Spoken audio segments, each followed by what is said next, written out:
Hey everyone, welcome into a new season of the Bengals Beat Podcast. I'm your host, Kelsey Conway, here at the Enquirer studio with podcast producer and photographer Sam Greene, and we are back for another season of bringing you all the latest news that you want surrounding your Bengals team. So be sure to keep it here to subscribe and like this channel if you want your daily and weekly coverage of your favorite team, because we will try and do everything we can to bring you as close to this Bengals team as we can. So today really kicks off the start of the 2024 season for the Bengals, and it all starts with the Bengals media luncheon, where owner Mike Brown, director of personnel Duke Tobin, and head coach Zach Taylor addressed the media on a number of topics. And it's typically a day that a lot of Bengals fans look forward to because it's the only chance you get to hear straight from Mike Brown every year. So we came with a ton of questions for those three key leaders for the Bengals, and I am today going to break down my 5 biggest takeaways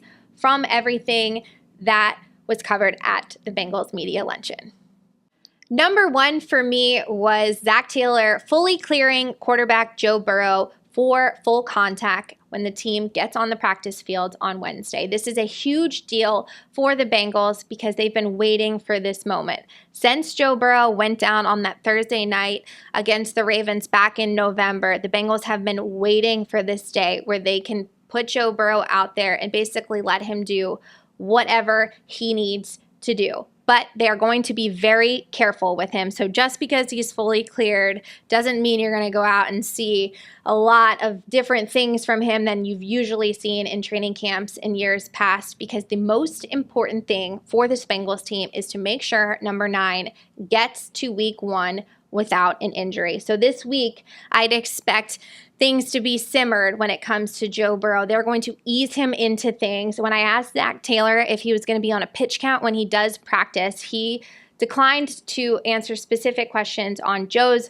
practice participation, but did allude to saying, we have a plan for everyone on this roster. And so we will see what that plan is, whether it be 2 days on, 1 day off for Joe. They are going to figure that out as it goes, and I'm sure they're going to enter with a plan put in mind that Joe's comfortable with, that the medical staff is comfortable with. But the most important thing to come out of today is that Joe Burrow is fully cleared. That means he did not suffer any significant setbacks that might have delayed his ability to be fully cleared. So expect to see Joe Burrow on that practice field fully cleared on Wednesday. Number 2 for me from today, as far as a big takeaway, was what the Bengals said about their hopes in being able to keep Joe Burrow and Ja'Marr Chase playing together for the foreseeable future.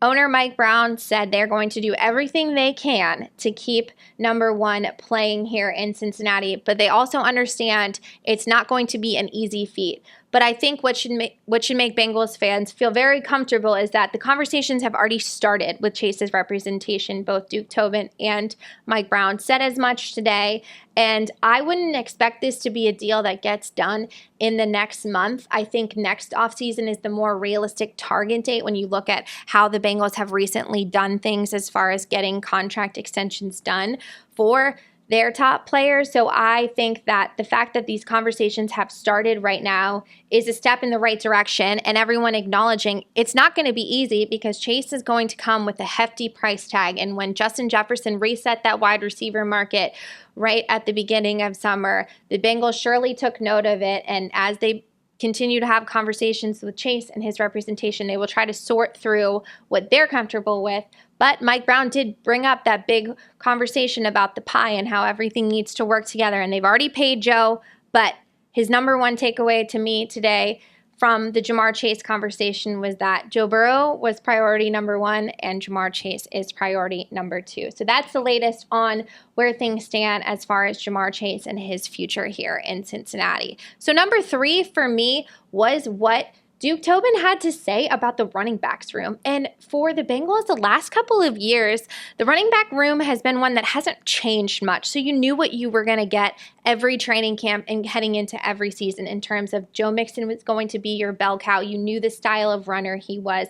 And the guys behind him were just filling in the other parts after Samaje Perine left. They didn't quite solidify that second running back last year, but then Chase Brown came along and he appeared to be that, and then it suffered an injury, so they weren't able to really ever get that position solidified last year. But this year, it's completely different. After the team decided to move on from Joe Mixon, they signed Zach Moss in free agency to pair with Brown, who is entering his second year, and they are really excited about that duo of those two. And when Tobin said it was time for something new, you kind of got the vibe that they were looking for something different in terms of different styles of runners, maybe adding more speed and adding players that can do more out of the backfield. So I think the Bengals running back room is one that fans should keep an eye on because it's going to look different, and the hope is that it's going to make the Bengals more efficient as an offense, because today offensive coordinator Dan Pitcher said they have got to be an efficient running team. They're not going to come out and run and become a number one running team and completely forget about the passing game. That's not who the Bengals are ever going to be with Joe Burrow and these receivers. But they do need an improved run game, and they're hoping that Zach Moss and Chase Brown can give them that. Number 4 for me was what they had to say about Evan McPherson and his future here in Cincinnati. And the kicker is the most current Bengal that is due for a contract extension, and it sounds like he is going to get one. They weren't willing to share when that is going to happen, but the contract talks are ongoing. They did confirm that they have been talking Evan and his representation. And typically when you look at when the Bengals have done extensions for these type of players, it usually happens at some point during this training camp up into the weekend before that first game. So keep your eye on that, but it does sound like they're really pleased with what McPherson has done for this team over the last couple of seasons.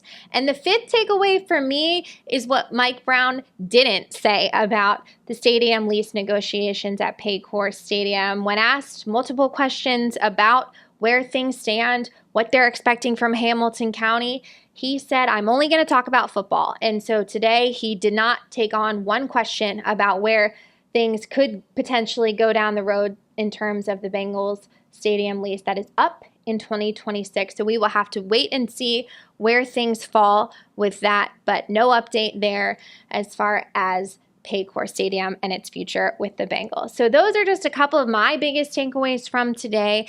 And be sure to keep it here on Cincinnati.com because I will be writing more stories from comments from today. We will have all of the videos from Mike Brown, Duke Tobin, and Zach Taylor if you want to watch more of what they said right here on this YouTube channel or on Cincinnati.com under the video section. All right, thanks so much for tuning in. I'll talk to you guys soon.